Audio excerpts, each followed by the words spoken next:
The Securities and Exchange Commission, SEC, the apex regulatory institution of the Nigerian capital market, is supervised by the Ministry of Finance according to the laws.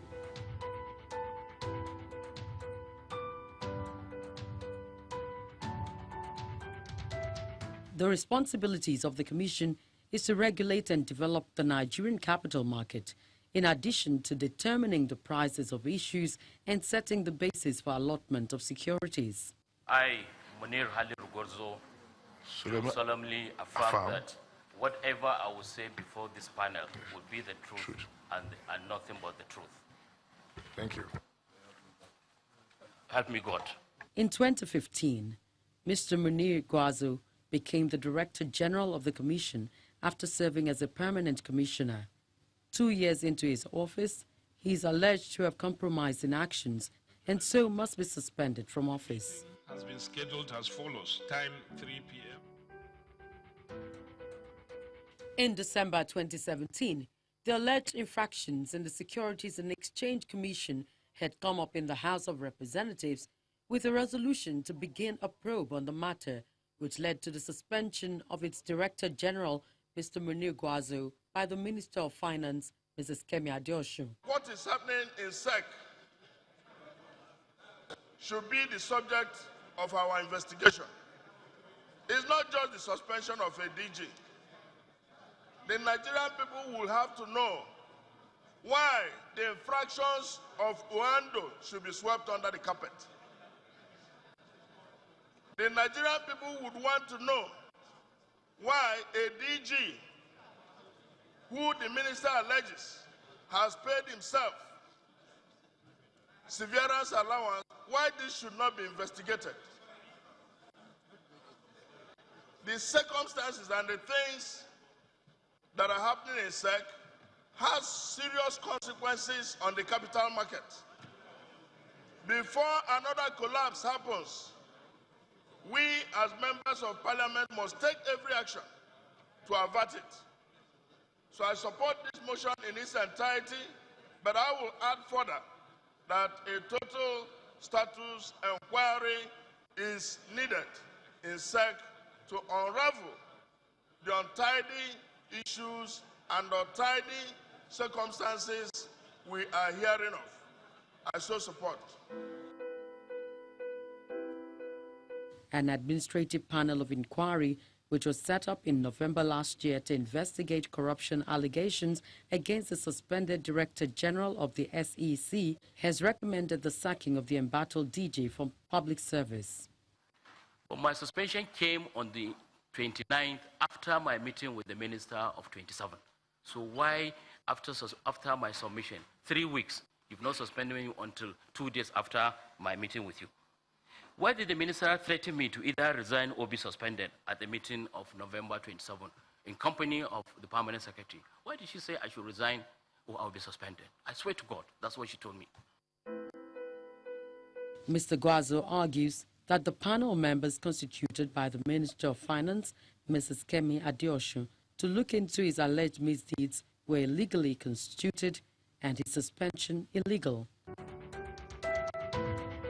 A public hearing is convened by the House of Representatives Committee on Capital Market and Institutions to look into the conflict between the Minister of Finance and the suspended Director General of Securities and Exchange Commission.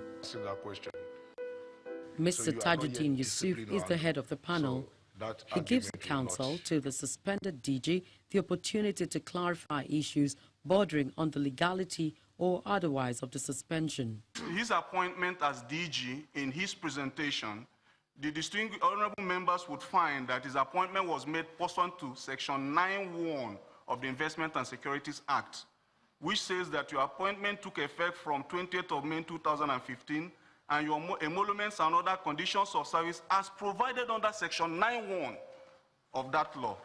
And if the honorable members look at also Section 8 of that same act, which is at page 9, honorable members, you would find that that section lists the situations under which a full-time member of the board, which Mr. Guazo is can be removed by anybody.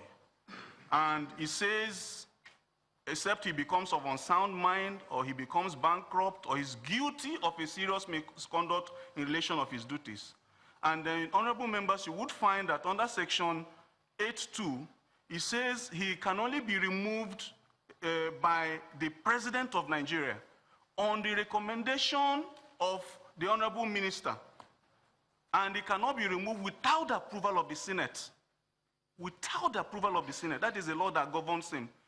Honorable members, you would find that there is nothing in that law, whether in the Constitution of Nigeria or in this law on his appointment and conditions of service, that gives the honorable minister the power to suspend a DG of SEC even for 1 day. Nothing in that law, sir. We don't have any provisions for suspension. What we have here is removal. Now, what, in your own professional opinion, would amount, because I've gone through what the minister, the honorable minister, stated as reasons for the suspension. What, in your own opinion, should or could amount to a DG? I'm not talking about him now, but a DG of SEC being suspended? The honorable members would find attached as some of their annexures the letters of invitation that had been written to the DG by the Economic and Financial Crimes Commission, the ICPC, and so on and so forth. That means those complaints had been taken to the relevant arena that will investigate them and bring a suggestion on them, charge him to court, a court finds him guilty, the honorable minister gets that verdict, writes a recommendation to Mr. President, the president writes to the Senate, my DG has been found guilty of this misconduct, and you were the ones that confirmed him. Please remove him. That's what the law envisaged. And then the law is very clear that where there's an express mention on one thing, it exclusively of that thing. If the law says the DG can only be removed by recommendation of the honorable minister based on proof of guilt, of misconduct, or bankruptcy, and all that, and did not provide for suspension, did not provide for slapping of the gentleman or any other action, just for example, every other action that are not contained in that law is illegal. Note your